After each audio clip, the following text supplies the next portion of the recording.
Hello there, ladies and gentlemen, I'm the Spiffing Brit, and today we're playing Stellaris. This is a sponsored video. I know, this is a sponsored exploit video. The developers gave me an early access key, and they would only give me a key, ridiculously early access, if they also sponsored me at the same time, which I'm fine with, that's more money for tea, but they also said it would be fine if I found any exploits. And lo and behold, we found some exploits in this game. So we're playing the brand new DLC for Stellaris a fair bit early on the brand new update for Stellaris as well, and naturally, the developers have certainly missed a few opportunities here which the players can definitely exploit, which is exactly what we are going to be doing today. So as always, I am the Spiffing Brit, and this is going to be a fantastic look into the gameplay of Stellaris as we discover if Stellaris is a perfectly balanced game with no exploits, or if the fact that you can gain free mega planets within the first 10 years of the game may or may not be slightly imbalanced, causing your empire to be the strongest in the entire known universe. Trust me, this exploit is wacky, and it's going to ruin every single bit of balance this game once had. So, ladies and gentlemen, before we jump into this, what exploit do you think Spiff's going to use today? Will he A, go for an early war and become the most powerful person in the galaxy? B, become the leader of the Galactic Senate to the point where he can do infinite Palpatine references thanks to having a massive fleet size? C, relive the glorious values of the British Empire via colonizing and vassalizing most of the known galaxy? Or D, all of the above? And as we all know, D is the best option. Actually, wait, no, that sounds kind of different. Oh god, what have I said? Hop down to the comment section and vote today. After all, we here at Spiffco value your democracy. So without further ado, make sure you're sat back, you're relaxed, you have a nice warm cup of tea, and you're ready for this fantastic video. And you know what? Let's dive right into it. So we're going to select a brand new game. You know, I've actually pre-prepared an empire. That's right, I went and I prepared something for this game. It's crazy. We're going to be playing as the people of Spiffco. They are effectively Brits, led by the fantastic Supreme T-Emperor Spiff, and there's nothing really too special about them other than the fact that they're a smidge quarrelsome and they are ridiculously strong. Now really you can play as basically any faction with any traits and any species, whatever you want. The only thing that actually matters for this exploit are the origins for your empire. You see, there are a bunch of different origins you can have. You can start out on a planet which is literally going to explode within 35 to 45 years, which is absolutely fantastic. That's great fun. You can start as a vassal state of a fantastically massive fallen empire. There's a lot of fun little things they've added with these origin mechanics. Instead of doing any of that, we're going to be starting as a hegemon origin. What this means is that we start as the leader of a federation, which has two members which are basically bordering us. These members will have, of course, large planets, and we'll start out with a nice large capital planet as well. This is part of the reason why the Hegemon faction is so overpowered. Now, of course, Hegemon does have some limiting factors. You're not allowed to play a Gestalt consciousness or basically a hive mind, although that doesn't technically stop you, because if you are fast enough and set up a macro, you can actually click Gestalt consciousness and hit done before the game's able to tick and process that you should be able to play as a Hegemon. So despite the fact that we're not playing as a hive mind today, you seriously can turn on hive mind, pick two of these, select hive mind and hit done, and wha-bam, you're suddenly in the game. And trust me, if you were a hive mind in this start, you'd be absolutely ridiculously overpowered. Naturally, we are also going to be ridiculously overpowered, but for completely different reasons. Now, when it comes to the people of the Spiffco Empire, there are of course fanatic militarists who are massively authoritarian. This allows us to have some very, very impressive fleets because our ships are going to have plus 30% fire rate, which is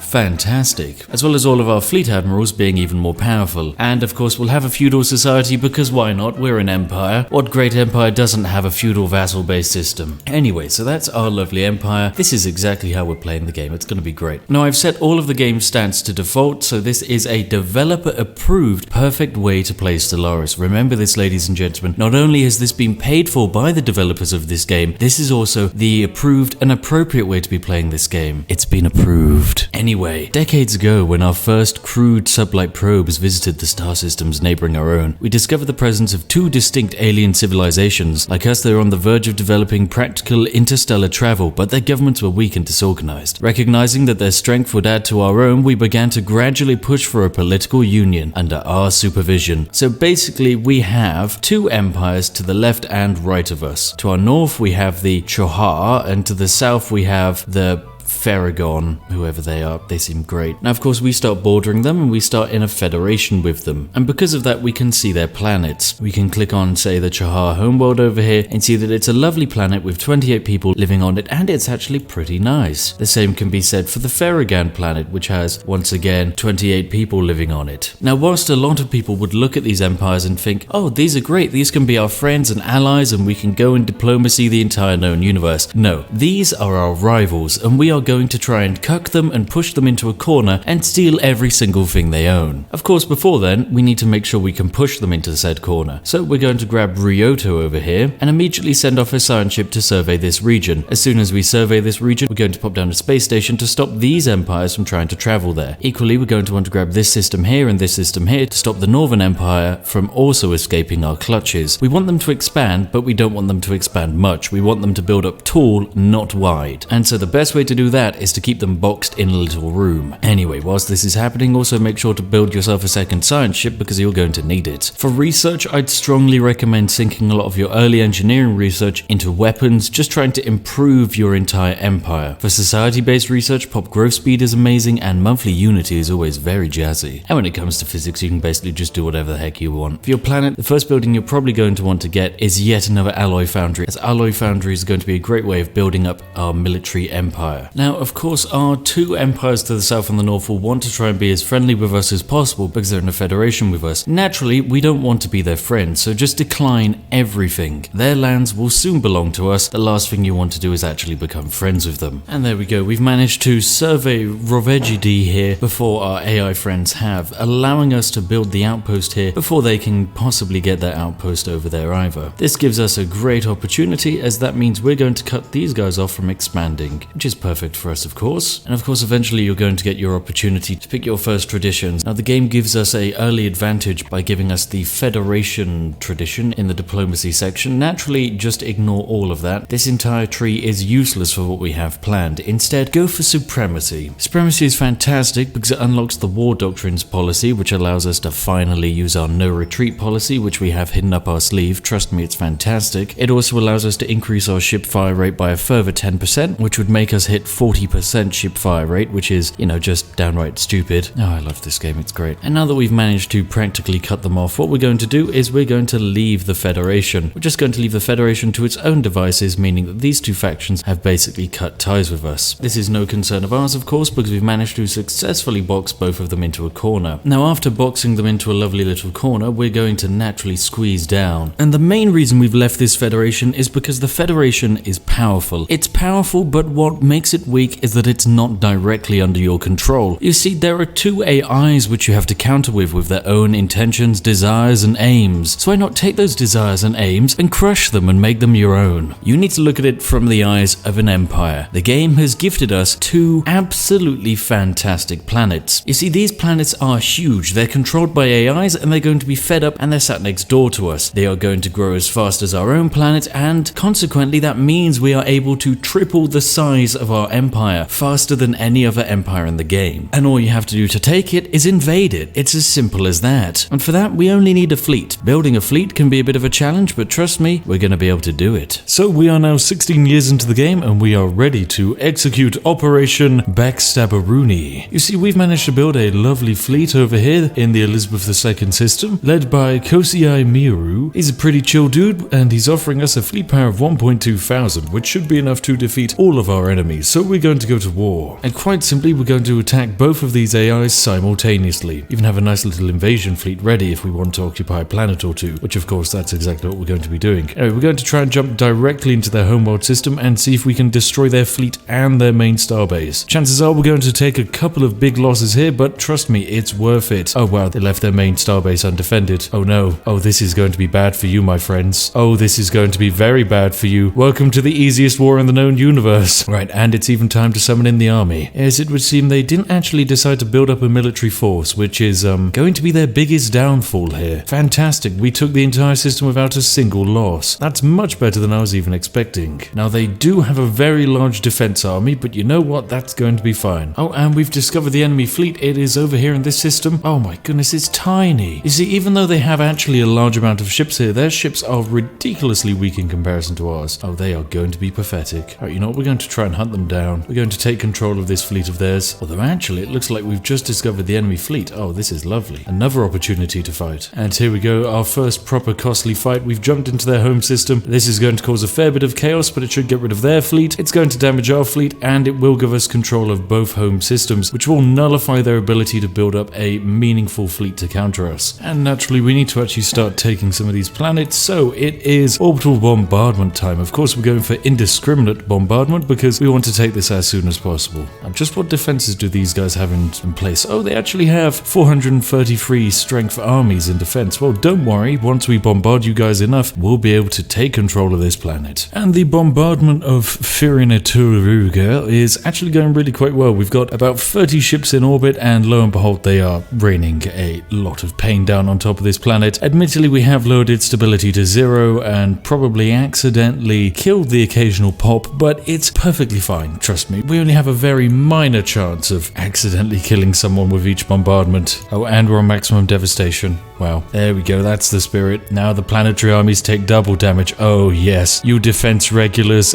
you're not going to last very long at all. Yes, we did destroy the precinct houses. Yes, we have lowered the amenities to basically 0. It's fine, trust me, this planet will be ours, and once it's ours, it may one day become happy again. Oh my goodness, we've almost hit devastation level 100%. We were accidentally murdering off the population of the planet at the same time, so we need to land this army, and we need to land it now, because as fun as it is to sit and bombard a planet to death, we really shouldn't. Just means what we eventually end up gaining is a pile of rubble instead of a lovely planet. But there we go, the invasion is complete, that planet is now ours, and it's immediately off to go rescue one of our planets, which is currently getting occupied. Oh, and good news, because we got the great game, we finally completed supremacy, allowing us to pick up our first ascension perk. Naturally, we're going to go for transcendent learning to make all of our leaders just absolutely crazily overpowered. But most importantly, what we're going to do is we're going to go into policies here. We can finally set our war doctrine. Now, of course, we can do defense in depth, which means in home territories fire rate is plus 10%. We can do hit and run, meaning we have a higher chance to disengage combat. We can do rapid deployment for faster ships and longer range, or the no retreat doctrine, which basically means we can't escape from combat, but by God, because our men know we can't escape from combat, they put up a lot of a fight. That takes our tiny fleet up to 2k strength, which is absolutely ridiculous for early game, but you know, it's exactly what we want. Anyway, it's off to go rescue our colonies. Oh, please, you tried to occupy my planets. Get ready to say hi to the brand new first fleet of the Spiffco Empire. Yes, it's very overpowered. Yes, this is just a massive laser light show, and that's it. Your entire navy is gone in one go. It's just that powerful. When we're going to look at the battle stats of this fight, it is going to be absolutely stupid, I can tell you that much. So yes, there we go. That's that fight complete. We lost one single corvette. We did 13,000 damage to hull. They managed 741. That's all they did. We managed so much more damage than they ever could even imagine. Oh, we're just so good at war. So good at war. Oh, and they just warped an enemy fleet in on top of us. Oh, that was a very bad move, wasn't it? Now, sadly, we do only have 700 days to finish up this war before we get forcefully ejected from it, but this is going to be no problem as we're bombarding their homeworlds, and it is basically all going to become ours. Oh, all we need to do is drop our armies very soon, and this should be perfect. Now we're going to land our armies whilst we continue the orbital bombardments, and yep, this is going to be a fine assault for us. Lovely stuff. We're going to take a couple of losses here, but don't worry. These are merely acceptable casualties, ladies and gentlemen, to gain control of this planet. Oh, we can gain the exile in our leader pool. Perfect. That's exactly what we want. Anyway, this planet is now ours, which is fantastic. And with that, we're able to conquer and achieve our war goals. Bam. Simple as that, ladies and gentlemen. Everything is now ours. And with that, both of their civilizations come to an end, and they immediately come under our fold, which takes our population from what was around about a humble 40 to now a glorious 108. This makes us more powerful than all of the AIs around us, about twice as much, meaning invasions of these AIs, well, it's going to happen very easily, especially because our fleet is absolutely massive, ludicrously overpowered, and just downright amazing. We are definitely the most powerful being in the galaxy at the moment, excluding any fallen empires. But because we control these planets, admittedly they're a bit shaken up, we're going to be gaining resources from them. At the moment, their production isn't going to be great because they have high unrest, they're very devastated, but given time, these bad boys are going to be very, very powerful indeed. Now, it is going to take a very long time for our empire to get back on track, but once it does, it is going to become a very crazy powerhouse. For the time being, however, it's going to take a long while. Now, because of course we now have a lot of different pops of different cultures, we need to take the harmony unity tree, because this is going to provide us with a lot of bonuses to get all of our lovely members working in a glorious group together instead of trying to murder each other, which is currently what they're trying to do, as stability is still 0 on some of these planets, but don't worry, given time, it will be fine. And here we go, stability is slowly climbing back up as we are now aligning more and more of our population with our overall values, basically suppressing all of the factions we don't agree with and promoting all of the ones we do agree with, including the Xeno Friendship Network, led by our own Crown Prince. I know, our heir to the throne is leading a Xeno Friendship Network.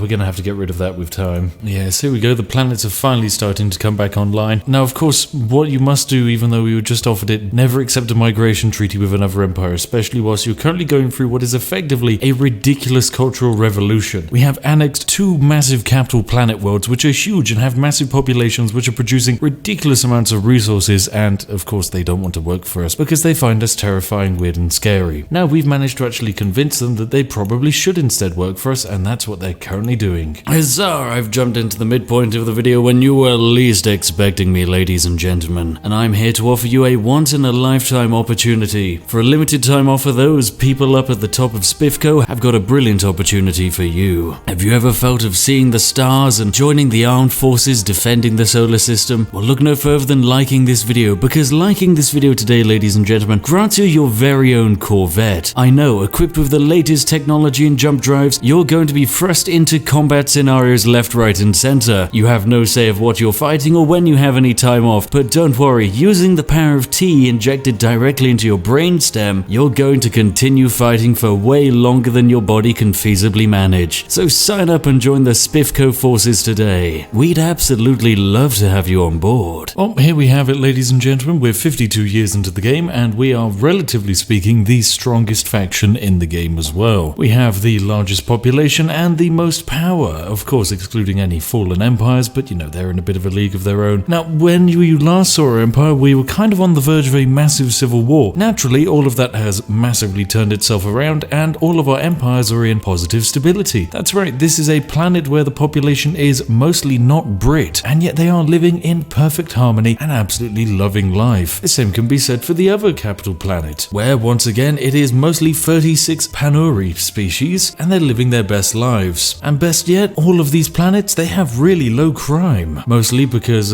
we have Big Steve, our lovely governor over here, who is a righteous person, meaning they lower all crime on planet. Only downside is they're righteous and yet they are a substance abuser, which kind of counters the righteousness. I mean, you're putting people in jail and yet you're just huffing a load of drugs behind the counter. You know what, I'm not going to question you, Big Steve. You do as you please, my friend. We've also managed to crack down on that empire sprawl by getting 2 massive bureaucratic planets set up where they basically just do a bunch of paperwork, and in doing so allow us to expand and have a massive empire. We're going to be putting this to good use by probably invading these guys over here, because I mean, we might as well. They've got a homeworld over here we could probably take quite easily, and the rest of their empire hardly looks that spooky either. But we are definitely going to actually start really overtaking the AIs on several fronts, mostly research and the like, because we are getting our research planets online very quickly. Our capital planet is basically going to get converted into entirely just research. Meanwhile, our 2 bureaucratic planets give us enough of a reach once fully upgraded to annex most of the known universe. We're also slowly working our way up to Wenkwart over here, where we have a Gaia world waiting for our population. I know, we're going to send the Brits to colonize that bad boy, and they're going to love it. Now, we do actually have a faction down here to the south which are friendly to us, the Bonded Merchants. They are willing to do just about anything. Research agreements, migration treaties, you name it, they want to be there. Mostly because they have an inferior economy despite being a merchant faction, and technically speaking their fleet is also equivalent, because I haven't actually built up my fleet to its maximum just yet. You know what, we might as well do that for fun. Let's reinforce this bad boy fleet. It's going to spend a ridiculous amount of alloys, but you know, it's worth it. Oh, and the Galactic Community's just started, which allows us to join the Galactic Community. It's a good fun feature which allows us to see the rest of the galaxy and pass laws. Now, the amount of power you have in the Galactic Community is basically dependent on what your empire has to offer, as we're going to be massively pushing our empire towards having huge stretching borders and a massive navy that will give us more diplomatic sway. day, which is of course very important. Oh, here comes the fleet, ladies and gentlemen. It's going to be a fun, spicy one. The Elizabeth II shipyard, well, it's in full swing, and the Navy is being formed. At its full strength, who knows how powerful this thing will be. Oh, but that doesn't matter because we've just gained the galactic community. Suddenly we can see most of the galaxy, well, all of the factions which decided to join it, and this allows us to actually propose resolutions, I know. Now, what we're going to do when it comes to the glorious galactic market is to focus as much as we can on any military techs which improve diplomatic weight from fleet power. At the moment, our diplomatic weight is just 726, not the strongest in the galaxy. We're actually second most diplomatically powerful after the Artarian regime, which is up here to the north, and the way we become more powerful is by effectively making our fleet more valuable and by building a big fleet. By doing that, we're going to take control of all diplomacy in the galaxy. Oh, and of course, as soon as our planets level up, we just immediately whack down even more glorious administrative offices. I know, they're lovely, they're perfect, and they're jazzy. Oh my goodness, horror from the void. Oh no, we've discovered something spooky. Effectively, in this system right here, there's an interdimensional horror, which we don't want to have to deal with because that bad boy is terrifying, and he has just eaten one of my scientists. Rest in peace. Oh no, we've lost one scientist to the void. Oh well, it was always going to happen one way or another. There we go, the Gaia world is now under our control, and we can start our colonization process. So we're sending over a bunch of Brits to colonize a glorious and lovely Gaia world. And with the harmony tree now finally completed, we are going to grab ourselves, I would really quite like the Imperial Prerogative, as that would give us increased administrative capacity. Alternatively, one vision is really useful for the increased unity, but also the increase in governing ethics attraction. This is kind of going to bring all of our empire into one more cohesive blob, which is always quite useful. But for the time being, I think we're just going to need to expand our borders more. It's Imperial Prerogative time. Oh, naturally, our colonizing of the planet, which actually turned out to be one massive garden. It turns out the caretakers aren't too happy. Effectively, all they've told us is that we're not allowed to dig up the planet, but we can produce a lot of unity. So we now have a very specialist planet, which we're having to grow. It's going to be absolutely terrible for minerals, but it is going to be absolutely fantastic for anything like artisanal production, which we're going to be doing a lot of. We've actually also discovered the precursor homeworld of Voltorma. Basically, this allows us to get a system which is very overpowered. It just happens to be sat next door to our entire empire, which,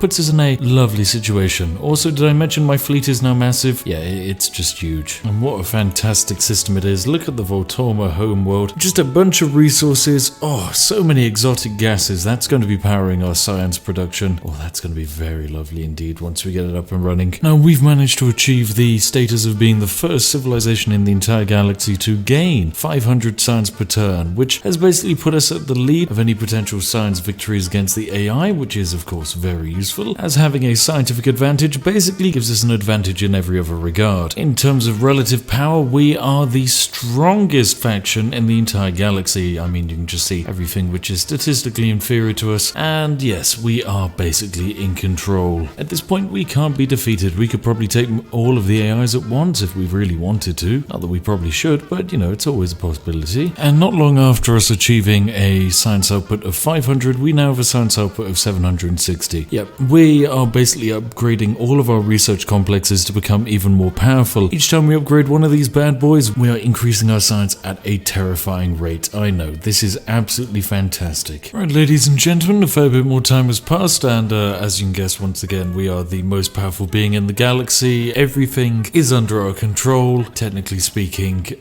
we are the most powerful being in the entire known universe. Every single other faction is inferior or pathetic to us. When it comes to the Galactic Council, well, we control 6k of the entire diplomatic process, which I'm of course using to make the enemy of my enemy come to fruition, which makes my fleet even more impactful when it comes to my own diplomacy. Naturally, my fleet is the largest in the entire known galaxy, and we're about to send it to go defeat the dimensional horror because, we can. Oh, he's very spooky, isn't he? Just hiding away in his little thing. Right. Come on, mega fleets, destroy that dimensional horror. I know you've got it in yourself. Oh, wait, no, I've also got a bunch of other stuff to do in the background. Don't mind me. Got to assign all the research, which of course has to get reassigned almost every 5 seconds. Wow. Turns out defeating the dimensional horror, honestly, not too bad. Looks like we are putting up a good fight and we should get the victory here. Oh, it's rough, but it's worth it. Oh, there we go. We've done it. The dimensional horror is dead. Oh my goodness. Finally. What a rough fight that was. Time to immediately take control of the system as soon as possible. So we are now 140 years into the game, and things have gone, well, pretty funkily, to say the least. We have gone from effectively being a member of the Senate with slightly more power than everyone else to becoming the entire bloody Senate. We have a diplomatic weight of 12,800, which is 7,000 more than the next strongest faction. Effectively, whatever we say goes in the galactic community. But where on earth is all of our diplomatic power coming from? Well, it's almost entirely coming from our fleet. And the best thing about having a strong fleet is that it allows us to pass even more acts to improve the weight of our fleet's power. Basically meaning the larger fleet we have, the more diplomatic power we have, the more we can pass resolutions which give us more diplomatic power for having a large fleet. Lo and behold, this is taking us to silly levels of power. Speaking of a fleet, we have a 33,000 strong fleet just lying around in one of our systems. And what are we going to do with it? Well, we're going to invade the Killian cooperative over here because, you know, we might as well. Our fleets aren't even at full strength, and honestly they don't need to be. We just have a metric ton of resources. So what we're going to do is we're going to go to war with these bad boys. But what war are we going to do? We're going to, of course, go for vassalized subjugation, because as fun as it is to try and take control of more land, we are of course an empire. What good is having an empire if you can't just subjugate a bunch of people? Now remember, this is going to be a rough fight because we're not only fighting the Killian cooperative, we're also fighting the trade union over here. And not just that, we are also fighting the Adix Alliance over here and the Democratic Defakan Accord. This is going to be one big fight, but lo and behold, we're going to win it because all of these other nations have a pathetic fleet in comparison to our own. And so it's time for war, ladies and gentlemen. Oh, I do love a good war. It's all very exciting. You know what, ladies and gentlemen? I'm pretty sure this is it. This is the end of the game. We managed to, of course, win our war and get a lovely vassalization off, and now the Killian Empire is under our control. Most of the galaxy is basically just doing whatever we say because we have by far the most diplomatic power. I mean, at 33,000, whatever we say goes. If we want to focus on the Great Khan, then we just do. If I want to oppose it, then it just won't happen. What I say goes in this empire. And you know what? What better way to finish off the game than to actually invade the final Great Khan? That's exactly what we've done. We've sent in a good few fleets and they're going to be having some fun over here attacking the Great Khan. Whether or not we'll actually do it, I have no idea, but it's always a good laugh trying to see. Oh my goodness, it would actually appear we've done it. We've killed the Great Khan. Oh, we actually did it. Oh, what a fantastic fight that was. The Great Khan has been defeated, and with that, his empire will soon collapse, bringing harmony back to the rest of the universe. And there we have it, ladies and gentlemen. We are the most powerful being in the entire known galaxy, and there is no physical empire out there which can stop us. Not even the crises that this game will try and throw at us. We have achieved ultimate power, and we've done it all whilst being sponsored by the developers. This is actually probably the way DLC should have been done. So good job, Paradox. And with that, I think it's time we end today's video. As always, a massive thank you to each and every one of you majestic Patreons who bankroll this lovely channel and make all of these videos all the more possible. You lovely buggers. And hey, you know, if you watched this video and you thought, I quite like this guy, then why not consider subscribing and joining our fantastic community where you are guaranteed to see your tea consumption increase by up to 47%. I know, it's amazing. And if you wonder what video to watch next, look no further than this one on screen now, hand chosen by myself to be just perfect for you. Trust me, you're gonna love it. Anyway, I've been the Spiffing Brit, and I'll see each and every one of you in the next one. Have an absolutely lovely day, and goodbye for now.